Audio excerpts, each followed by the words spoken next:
Welcome back. I'm standing here today underneath Grandpa's truck. I'm going to go ahead and change the differential fluid on this, so I'll do kind of a step-by-step how to do this process on your vehicle. Now before we even start, I can see that I've got two broken off bolts. So I'm going to get to try to deal with that too. So maybe, I'm not sure if I'll put this in the video or not, but I'm going to have to try to weld some nuts to that and see if I can get them to come loose.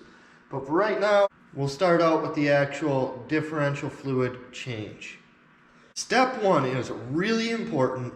It's easy to miss, and some people might not even know that this is step one.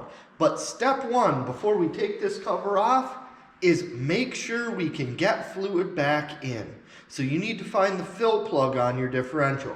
Some of them will be like on the cover back here. A lot of axles will have it up on the side here. So if we look at this, this is the drive shaft coming in, and along the passenger side here, we have a pipe plug. Now I kind of cheated and already broke this one loose a little bit, but it's still kind of tight. So before we drain, we always want to make sure that we can get that back out, because the nasty old fluid that's in there is better than no fluid. So if you can't get this plug out, you're going to be in for a bad day. So it's coming out. Actually, the fluid's right up at the top. It's just starting to dribble. We'll put that back in there. Now that we made sure that our fill plug comes out, we'll go ahead, pull these bolts off, and get ready to drain the fluid.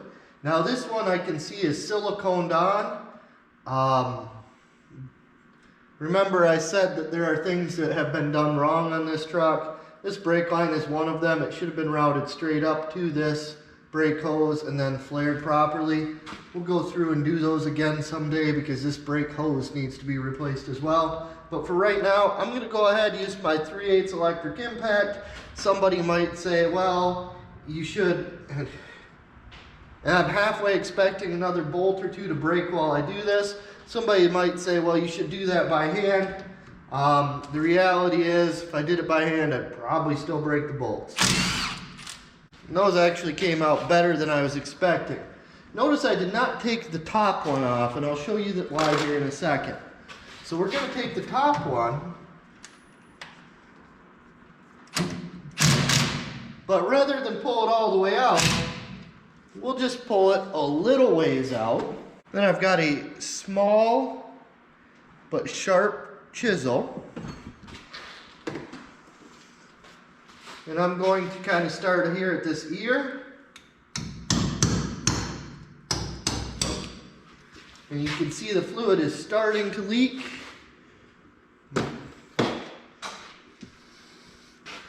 Now gear oil is one of the worst smelling fluids in a vehicle.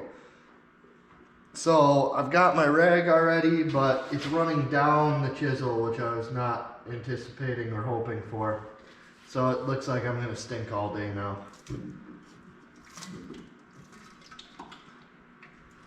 So I just kind of pry that up. Our top bolt there is kind of holding the cover so you don't have to fight everything. We'll go ahead, pull this last bolt out. Pull the cover the rest of the way off. You can see there's actually some rust up inside of this top area of the cover, which is not a great sign for the whole axle. Now that everything's out of the way, what I'll do is I'll use a nice sharp gasket scraper and start to scrape this stuff off.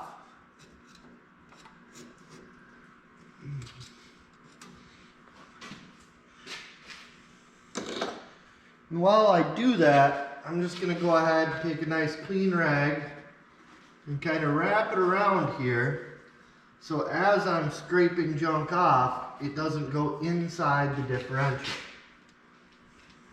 Alright, so I've gone around there with my gasket scraper.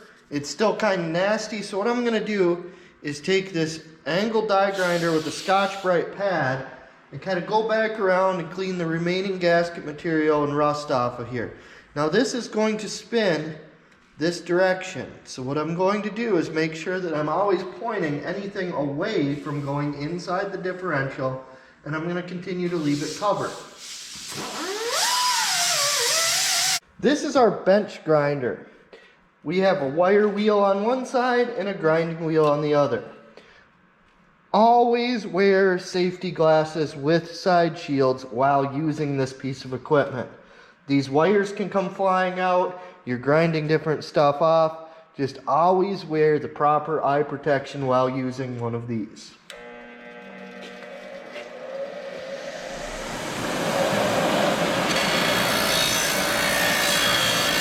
Now after running this along the wire wheel, what I've done is cleaned up this lip pretty well. There's still a little bit of rust that I'd like to grind out here, and we've got some cleaning to do with some brake clean, but we're well on our way to having this ready to go. Next step is to clean this surface area with, I use brake clean because it leaves a non-greasy film. Now, one of the things that you'll see, I'll bring you right in on this, is you can see that gear oil is consistently running down and draining out of here. So before I clean this all off, what I do is I just take a rag and try to scoop as much out of there as I can. Usually there's a little bit of a sump down in here, so once you scoop all of this out, it won't drip for a little while, and you'll need that to stop dripping while you're setting up. In our case, we're going to use silicone or RTV. So now that I've got that all set, I'll just take my brake cleaner. Oh, missed.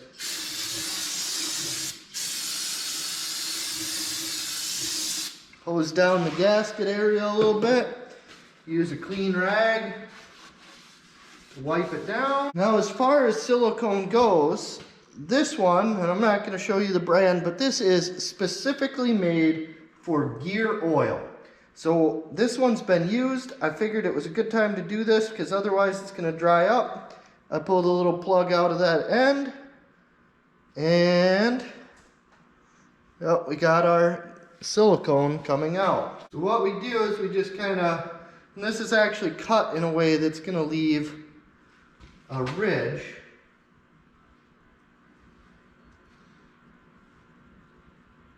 So we'll just go around the whole differential and leave some silicone. Try not to plug the bolt holes. When we're all done, what you do with one of these tubes, if you want to reuse it later, is just squeeze a little bit out. That stuff will dry. When you want to use it again, you just grab that, pull it out, and you're ready to use the silicone again.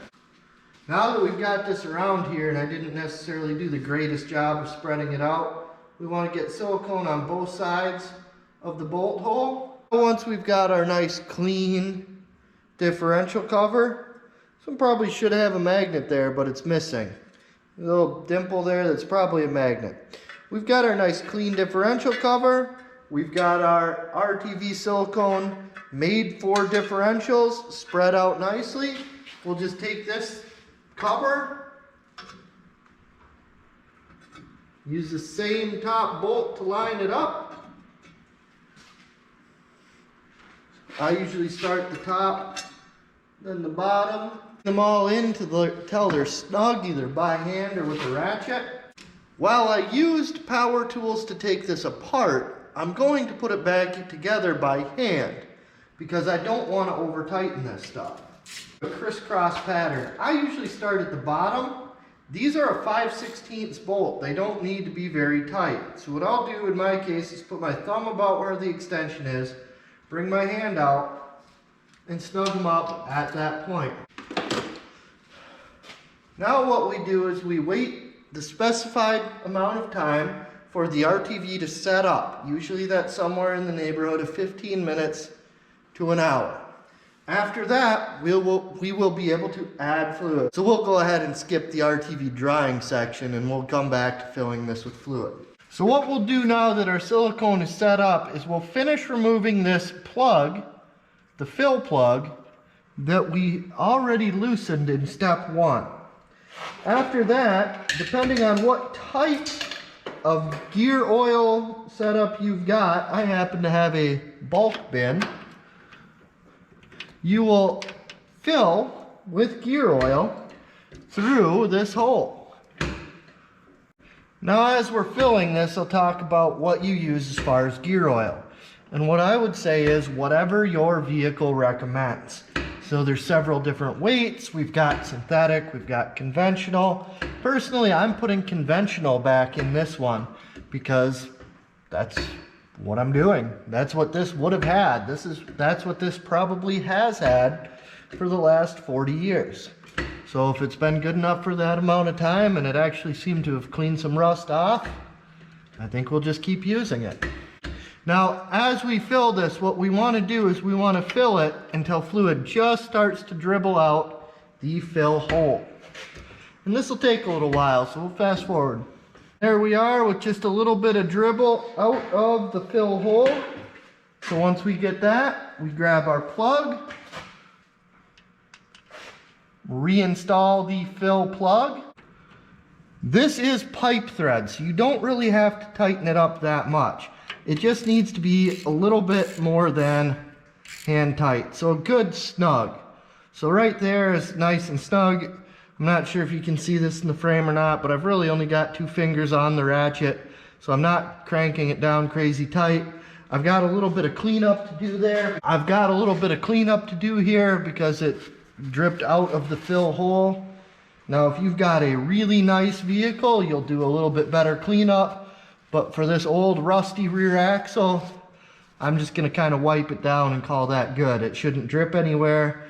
It should stay. If anything, it might help keep it from rusting more. So there you are, a differential fluid change. One other note that I should make is if you have a limited slip differential, you need to make sure you have a fluid that is rated for limited slip, or you add the limited slip additive. If you don't do that, you can actually wreck the limited slip function in the rear axle and cause it to be jumpy and bindy and all kinds of bad stuff. Thanks for watching. If you like what you see, go ahead, subscribe, like, share, all of that good stuff, and we'll see you later.